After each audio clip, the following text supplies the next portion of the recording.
वालेकुम स्टूडेंट्स। आज का हमारा टॉपिक है मैथमेटिकल फार्मूलाज़ हम पढ़ चुके हैं कि फार्मूलाज़ क्या होते हैं। Formulas are use to perform mathematical calculation in the Excel के एक ऐसा एक्सप्रेशन होता है जो कि कोई कैलकुलेशन करने के लिए यूज़ होता है और सेल के अंदर इसको यूज़ किया जाता है, वैल्यूज़ को कैलकुलेट करता है। अब मैथमेटिकल फार्मूलाज़ क्या करते हैं। Excel can be used to calculate and analyse numerical information. Excel क्या कर सकता है, आपकी न्यूमेरिकल इन्फॉर्मेशन को कैलकुलेट कर सकता है और एनालाइज कर सकता है। अब न्यूमेरिकल इन्फॉर्मेशन में क्या क्या चीज़ें आ जाती हैं, जैसे आपका टेस्ट हो, उसमें आपके कितने मार्क्स हैं, वो कैलकुलेट करने के लिए हम मैथमेटिकल फार्मूलाज़ को यूज़ करते हैं एक्सेल के अंदर। एनालाइज़ करने के लिए कि किस बच्चे के मार्क्स ज़्यादा हैं, किसके कम हैं, ये एनालाइज़ करना होता है। इसके अलावा हम ये कर सकते हैं कि एक क्लास के अंदर कितने स्टूडेंट पढ़ते हैं, एक कॉलेज के अंदर कितने स्टूडेंट्स हैं, किस क्लास में स्ट्रेंथ ज़्यादा है, किस क्लास में बच्चों के ज़्यादा मार्क्स आ रहे हैं, ये सारा आपका मैथमेटिकल डाटा हो सकता है। और ऐसी चीज़ों को एनालाइज़ करने के लिए या उनको कैलकुलेट करने के लिए मैथमेटिकल फार्मूला यूज़ किया जाता है with the help of various mathematical formulas के। हम ये सारी काम किससे करते हैं, हम मैथमेटिकल फार्मूलाज़ यूज़ करते हैं। अब फार्मूला इज़ एन इक्वेशन, ये एक ऐसी इक्वेशन होती है that perform a calculation using value in a worksheet. के एक फार्मूला होता है कि वो एक इक्वेशन होती है जो मुख्तलिफ वैल्यूज़ को उसमें हम ऐड करते हैं और कैलकुलेशन वर्कशीट के अंदर परफॉर्म कर लेते हैं।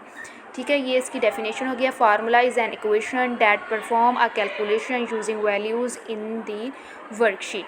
ठीक है, अब हमने एक एग्ज़ाम्पल देनी है कि मैथमेटिकल फार्मूला क्या होता है, ये हमने पढ़ लिया। अब इसकी एक एग्ज़ाम्पल कि इसको कैसे अप्लाई करते हैं। अब इसमें हम क्या करेंगे, creating a simple formula that add two numbers. अब अगर दो नंबर्स, लेट्स सपोज हमारे पास वो दो नंबर हैं 2 और दूसरा नंबर है 3, तो अगर इन दोनों को ऐड करना है तो हमें कौन सा फार्मूला लगाना पड़ेगा। हमें पता है कि अगर दो चीज़ों को, दो नंबर्स को आपस में ऐड करना होता है तो हम प्लस का फार्मूला लगाते हैं, सम परफॉर्म करते हैं, एडिशन परफॉर्म करते हैं। तो उसके लिए कुछ स्टेप्स हैं जो हमें करने पड़ेंगे। फ़र्स्ट हमें क्या करना है, फ़र्स्ट वो हमें कह रहे हैं कि आप क्या करें, क्लिक करें where the formula will be defined, कि जहाँ पर आपने फार्मूला लगाना है। लेट्स सपोज ये है हमारे पास वर्कशीट,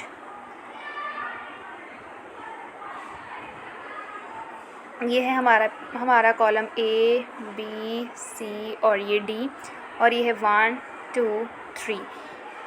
और लेट्स सपोज हम यहाँ पर C5 लिखा हुआ है, हम C3 में लगा लेते हैं, यानी कि यहाँ पर हमने फार्मूला अप्लाई करना है यहाँ पर। और हमारे पास 2 नंबर हैं, एक हमने सपोज़ कर लिया कि यहाँ 2 लिखा हुआ है और यहाँ हमने सपोज़ कर लिया 3 लिखा हुआ है। ठीक है, इन दो नंबर्स को हमने ऐड करना है और इसका आंसर कहाँ शो करवाना है, यहाँ पर। ये आंसर हम यहाँ पर शो करवाना चाह रहे हैं। तो इस जगह पे हम कौन सा फार्मूला लगाएंगे, हम लगाएंगे इज़ इक्वल, फिर 2 + 3। जब हम ये लिख के इंटर का बटन दबाएंगे, इंटर प्रेस करेंगे, तो हमारा फार्मूला अप्लाई हो जाएगा। और वो फार्मूला क्या होगा, यहाँ पर बस आंसर शो हो जाएगा और वो आंसर होगा 5, जो कि कैलकुलेशन करके आएगा। ठीक है, इसको हम अब थ्योरेटिकली पढ़ते हैं। फर्स्टली क्या है, click the cell where the formula will be defined, कि उस सेल पे क्लिक करें जहाँ पर आपने फार्मूला लगाना है। हमने फार्मूला कहाँ लगाया, हमने C5 में लगाया। जो एग्जांपल मैंने आपको करके दिखाई उसमें मैंने C3 में लगाया था। Type equal to let Excel know the formula is being defined. ठीक है, यानी कि जब भी हम फार्मूला लिखने लगते हैं तो हम इक्वल साइन लगाते हैं। ये मैंने आपको पहले भी बताया था कि ये इक्वल साइन क्यों लगाया जाता है। ये इक्वल साइन इसलिए लगाया जाता है ताकि एक्सेल को पता चल जाए कि हम फार्मूला लिखने लगे हैं। अगर हम इक्वल साइन नहीं लगाएंगे तो एक्सेल इसको एज अ टेक्स्ट ट्रीट करेगा और आपकी कैलकुलेशन कभी परफॉर्म नहीं होगी। एक्सेल को नहीं पता चलेगा कि आप एक टेक्स्ट लिख रहे हैं या फार्मूला अप्लाई कर रहे हैं। ठीक है, उसके बाद आपने क्या करना है, type the first number to be added, कि जो आपने पहला नंबर ऐड करना है। मैंने आपको जो एग्जांपल दी थी उसमें मैंने ऐड किया था 2 और दूसरा नंबर था 3, लेकिन यहाँ पर जो एग्जांपल दी हुई है यहाँ पर उन्होंने कहा है कि type the first number to be added, कि पहला नंबर जो उन्होंने ऐड किया है वो उन्होंने करवाया है 1500। लेट्स सपोज 1500 उन्होंने फर्स्ट नंबर किया है। ठीक है, उसके बाद यहाँ पर आपकी कुछ लाइंस मिसिंग है, उसको आप खुद नोट कर लें। यहाँ पर मैं आपको लिख देती हूँ।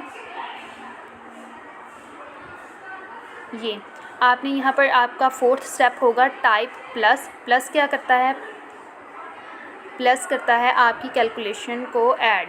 ठीक है, आपने उसके बाद प्लस का साइन लगाना है। पहली वैल्यू है आपके पास 1500 आपने इज इक्वल लगा के 1500 लिखनी है, उसके बाद प्लस और फिर सेकंड वैल्यू आप कोई भी लिख सकते हैं, लेट्स सपोज 20, ठीक है। सेकंड वैल्यू आपकी 20 थी, सेकंड नंबर आपने ऐड करना है, जो भी आपने ऐड करना है, आप 20 लिख सकते हैं, आप 10 लिख सकते हैं, आप 1000 लिख सकते हैं, आप 5 लिख सकते हैं, जो भी नंबर आप सेकंड नंबर ऐड करवाना चाहते हैं वो लिख देना जो आपके सेकंड सेल के अंदर है। और उसके बाद आपने इंटर का बटन प्रेस करना है, तो आपकी कैलकुलेशन जो है वो परफॉर्म हो जाएगी, आपका फार्मूला अप्लाई हो जाएगा, ठीक है। तो ये था मैथमेटिकल फार्मूलाज हम पढ़ चुके हैं। एग्जैक्टली ये सेम चीज़ ही है मैथमेटिकल फार्मूला जो मैथमेटिकल कैलकुलेशन करने के लिए यूज़ होता है। तो हम दोबारा से इसको रिवाइज़ करते हैं कि मैथमेटिकल फार्मूला क्या होता है। ये एक एक्सप्रेशन होता है जो एक्सेल के अंदर मैथमेटिकल वैल्यूज़ को या मैथमेटिकल इंफॉर्मेशन को, न्यूमेरिकल इंफॉर्मेशन को एनालाइज करने के लिए या कैलकुलेट करने के लिए इस्तेमाल किया जाता है। और इसको करते कैसे हैं, एग्जैक्टली वैसे ही जैसे हम नॉर्मल फार्मूला हमने पहले सीखा था कैसे अप्लाई करना है। इज इक्वल का साइन लगाना है ताकि एक्सेल को पता चल जाए कि हम फार्मूला लिखने लगे हैं। उसके बाद हमने पहला नंबर लिखना है जो हमने ऐड करवाना है, फिर प्लस का साइन लगाना है, उसके बाद दूसरा नंबर लिखना है जो हमने ऐड करवाना है, उसके बाद इंटर का बटन प्रेस करना है, तो हमारा फार्मूला अप्लाई हो जाएगा, ठीक है स्टूडेंट्स। तो ये था आज का हमारा टॉपिक मैथमेटिकल फार्मूलाज। उसके बाद है यहाँ पर आपका चैप्टर कंप्लीट हो गया है, लेकिन ये ज़रा सा फॉर्मेटिंग के बारे में भी आप पढ़ लें। हम फॉर्मेटिंग के बारे में पढ़ चुके हैं कि फॉर्मेटिंग में क्या होता है। फॉर्मेटिंग के अंदर हम डिफरेंट टाइप्स ऑफ चेंजिंग कर सकते हैं कि काफ़ी सारी चेंजिंग्स हम परफॉर्म करते हैं। फॉर्मेटिंग का मतलब यही होता है कि जो टेक्स्ट आपने लिखा है आप उसको चेंज कर सकते हैं, आप अपने सेल को चेंज कर सकते हैं, उसका कलर चेंज कर सकते हैं। तो कुछ चीज़ें हमने पढ़नी है जो हम फॉर्मेटिंग के अंदर कर सकते हैं। फर्स्टली यहाँ पर लिखा हुआ है change the font style of the text. मैंने आपको बताया था फ़ॉन्ट क्या होता है। फ़ॉन्ट आपके जो टेक्स्ट का स्टाइल होता है, जैसे कि एक टेक्स्ट लिखा हुआ है इस तरह आई, ठीक है, और दूसरा टेक्स्ट लिखा हो इस तरह करके ये थोड़ा सा फ़ॉन्ट चेंज हो गया, ठीक है, इसको फ़ॉन्ट कहते हैं। या इस तरह ए लिखा हो, ये है सिंपल फ़ॉन्ट, ठीक है, और कुछ इस तरह करके ए लिखा हो, ये थोड़ा सा स्टाइलिश हो जाता है। तो ये होते हैं फ़ॉन्ट्स। उसके अलावा आप साइज़ ऑफ टेक्स्ट चेंज कर सकते हैं। साइज़ कैसे चेंज कर सकते हैं, ये देखिए, ये मैंने लिखा ए, ठीक है। अब इसका साइज़ मैं छोटा करना चाहती हूँ तो छोटा ए इतना भी मैं लिख सकती हूँ। अगर मैं और बड़ा इसका साइज़ करना चाहती हूँ तो मैं इतना भी लिख सकती हूँ, ठीक है। तो ये होता है साइज़ चेंज करना। Make the text appear bold. Bold का मतलब होता है थोड़ा सा मोटा करना। जैसे कि मैंने एक टेक्स्ट लिखा इस तरह करके, ठीक है, ए, और दूसरा मैं लिखूँ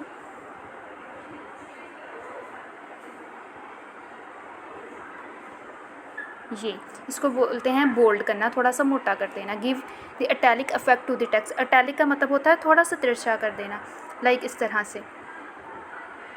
ये लिखा है मैंने आई, ये मैं लिखूँ आई, और ये है बिल्कुल सीधा, ठीक है। अटैलिक का मतलब होता है थोड़ा सा टेढ़ा कर देना, ठीक है, थोड़ा सा तिरछा होता है वो।